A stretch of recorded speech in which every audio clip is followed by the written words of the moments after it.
Kung tutuusin ay mas malala pa po ang kalagayan ng tao kapag Bakit ka siya po? po'y namatay. Bakit po? Ang hayop kapag ka po namatay, tapos na lahat. Oh, finish na. Wala na. Opo. Wala na po. Pero ang tao, mga kaibigan, kapag ka ang taong nagkasala ay namatay, meron pa siyang haharapin pagkatapos nito. Opo. Alin po yung haharapin na yun ng tao na namatay, na nahiwalay sa Panginoong Diyos dahil po sa kasalanan? Ang sagot po ay mababasa po natin dito po sa Apokalipsis.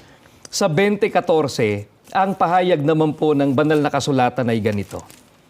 At ang kamatayan at ang Hades ay ibinulid sa dagat-dagatang apoy. Ito ang ikalawang kamatayan, sa makatuwid ay ang dagat-dagatang apoy.